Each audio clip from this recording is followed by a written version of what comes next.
Assalamualaikum warahmatullahi wabarakatuh. Ketemu lagi dengan channel kesayangan kita bersama teman-teman, yaitu channel Limbah Anak Desa yang khusus membahas tentang unggas khususnya ayam kampung teman-teman. Kali ini kita tetap ngobrol santai teman-teman, yaitu ngobrol tentang cara budidaya ayam kampung, yaitu sederhana tapi untungnya berlimpah. Biasanya teman-teman, khususnya bagi para peternak pemula, yang selalu dipikirkan itu adalah cara beternak ayam, bagaimana bisa mendapatkan hasil yang melimpah, padahal kita masih bermula dan belum banyak mendapatkan referensi dan ilmu tentang budidaya ayam. Apa saja sih? Mari kita perjelas bersama-sama teman-teman. Yang pertama ialah pemilihan bibit atau pembibitan teman-teman. Untuk beternak secara sederhana atau masih beternak pemula seperti kita ini, maka cara pembibitan sederhana agar kita bisa mendapatkan hasil yang maksimal dengan nilai keuangan yang tidak terlalu membengkak, maka sebaiknya kita dengan sabar, yaitu menetaskan dengan sendiri teman-teman. Sebenarnya ada sih teman-teman yang bisa cepat, yaitu kita membeli DOC atau anakan ayam dari perusahaan atau pabrikan, cuman itu membutuhkan modal yang sangat besar. Sekiranya kita bersabar saja teman-teman, dari indukan kita lebih baik kita menetaskan sendiri. Ini mengurangi pembiayaan terhadap pembelian DOC.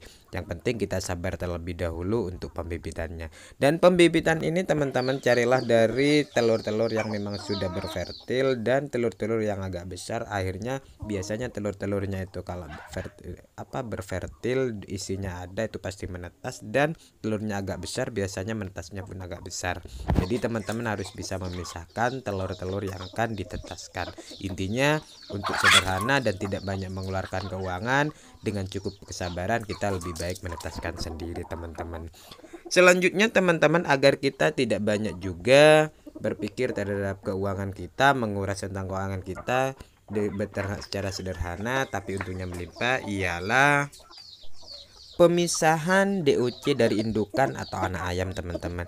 Ketika kita sudah menetaskan dengan waktu yang cukup, ya lumayan panjang, dengan waktu yang harus kita sabari, maka setelah ayam-ayam kita menetas, lebih baik kita langsung pisahkan dengan induknya tuh teman-teman. Tujuannya untuk apa? Agar induk ayam itu ketika anakannya sudah dipisahkan dari indukannya, anak ayam itu akan cepat bertelur kembali untuk mendapatkan anakan atau bibit lagi dari indukan itu teman-teman. Jadi untuk lebih baik pemisahan itu teman-teman, ada kalanya pemisahan itu, kalau saya pribadi biasanya ketika ayam itu menetas sudah kering dari basahnya telur yang ditaskan itu teman-teman, biasanya saya langsung pisahkan ke kandang pemisahan, yaitu kandang pemisahan khusus DOC teman-teman. Kenapa? Kalau sampai 1-2 hari itu ayam-ayam itu biasanya akan berbunyi terus karena sudah tahu kepada induknya. Tapi kalau pas kering, keluar dari cangkang telur terus kering, terus kita pisahkan, pindahkan ke tempat khusus DOC yang sudah dihangatkan dengan lampu,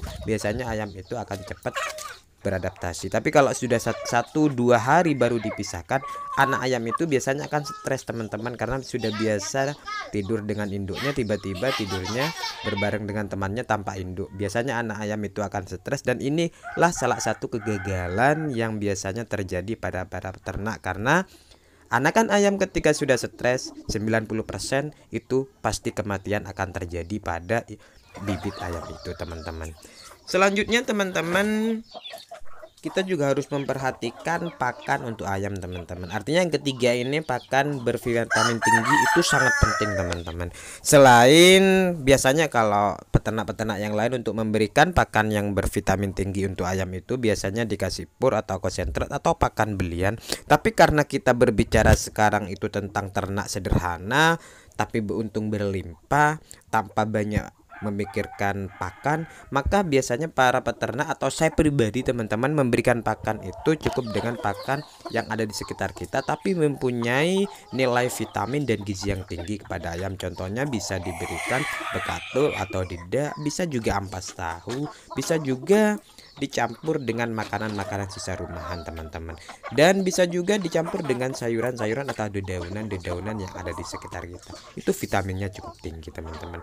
Apalagi kalau kalau peternakannya biasanya memakai sistem umbaran, ayam itu juga akan bisa mencari makan sendiri, mencakar tanah, menemukan cacing, ataupun hewan-hewan kecil yang lainnya yang mempunyai gizi dan vitamin tinggi, teman-teman.